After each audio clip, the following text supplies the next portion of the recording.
Tout le monde est partant pour le grand reset. Enfin, presque tout le monde. Il y a un gars qui a le pouvoir de faire quelque chose pour arrêter ça, et vous savez exactement de qui je parle. Et ils ont fait une erreur quand ils ont essayé de mettre Trump de leur côté. Ils ont invité Donald Trump à Davos, 2 fois je crois. Mais en janvier, quand Donald Trump a vraiment commencé à voir la bête qui se dressait contre lui, il est allé à Davos, oui, au Forum économique mondial, et il leur a fait un énorme doigt d'honneur.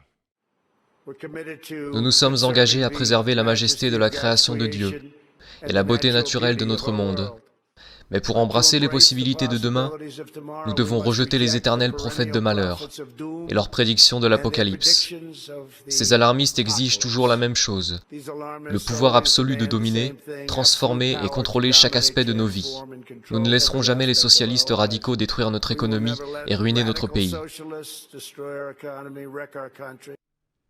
2 jours après que Donald Trump ait donné ce discours, un gauchiste de 89 ans, l'étrange milliardaire George Soros, a fait une intervention d'urgence, à Davos une fois de plus, avertissant que les élections américaines de 2020 détermineraient, je cite, le sort de notre monde. Maintenant, puisqu'on parle de Davos, jetez un coup d'œil une fois de plus. C'était 1 mois après que Donald Trump s'est adressé à Davos et leur a fait un doigt d'honneur. Voici ce que le pape François et l'économiste Jeffrey Sachs ont répondu. C'est un pays dangereux en ce moment. Il sera absolument dangereux si Trump est réélu.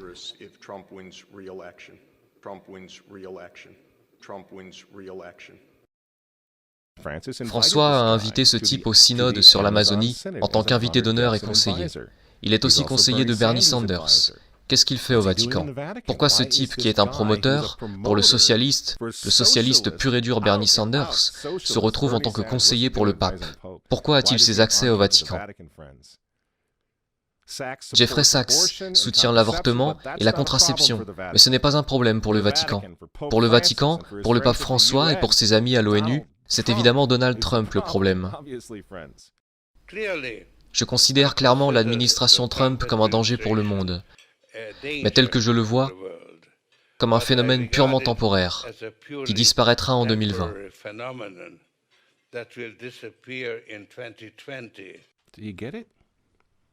Vous comprenez? Vous voyez pourquoi il y a tant de haine envers Trump?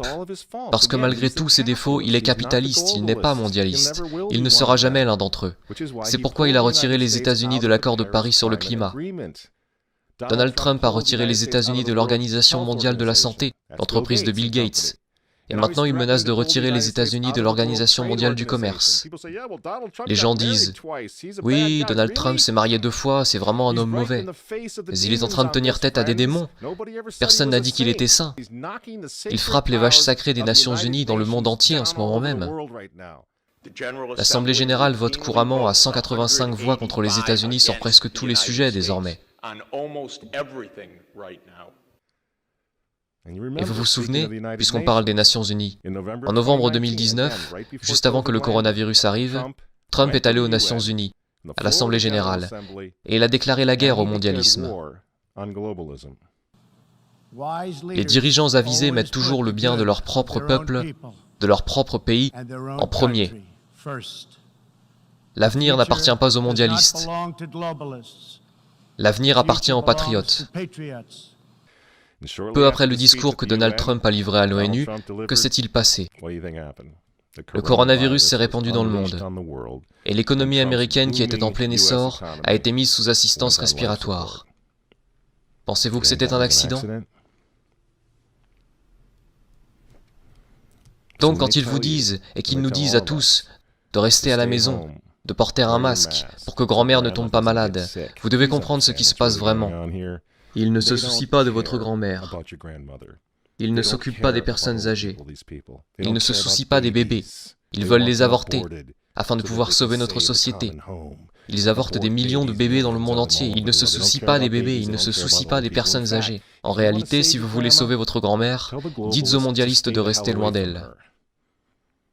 Vous vous souvenez comment certains d'entre eux, comme Cuomo ou d'autres du même genre, ont renvoyé des patients atteints du coronavirus dans les maisons de retraite? Voilà à quel point ils se soucient de votre grand-mère. Et le but du jeu est maintenant de mettre l'économie des États-Unis à genoux, la réduire à néant, pour que tout le monde réclame le grand reset.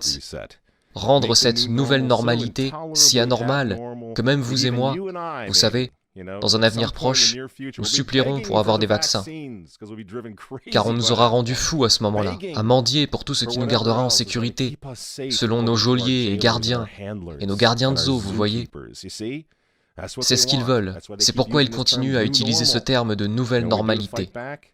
Vous voulez combattre ? Retournez au travail, retournez à l'école. Si vous êtes en bonne santé, retirez votre masque. Et pour l'amour de Dieu, retournez à l'église et priez pour que Trump l'emporte en novembre. C'est à ça que sert le grand reset. Le faux dossier russe, l'impeachment. Vous voyez ? Pendant 4 ans, ils ont essayé d'arrêter cet homme, car s'il renforce l'Amérique, s'il la rend à nouveau forte, s'il sauve l'économie une seconde fois, le grand reset n'aura pas lieu. Le nouvel ordre mondial va être rejeté, et qui sait quand ils auront une opportunité comme celle du coronavirus à nouveau. Et ils le savent. Alors je vous pose la question. Pourquoi détestent-ils cet homme? Ces gens, ces hommes, ils détestent Dieu, ils détestent les enfants, ils détestent la famille traditionnelle, ils vous détestent, et ils détestent Donald Trump, dont les opposants politiques d'ailleurs en ce moment sont en train de déboulonner des statues de saints, de frapper des policiers et de brûler des drapeaux. Vous dites que vous n'aimez pas Trump? Je suis désolé les amis, mais on s'en fiche, cela n'a plus vraiment d'importance. Vous pensez à la personnalité de Trump ou à ses tweets, mais regardez la situation dans son ensemble. Le choix est simple les amis. Levez-vous avec les Américains dès maintenant, ou tombez avec le nouvel ordre mondial dans un avenir pas si lointain. Il n'y a pas d'autre choix.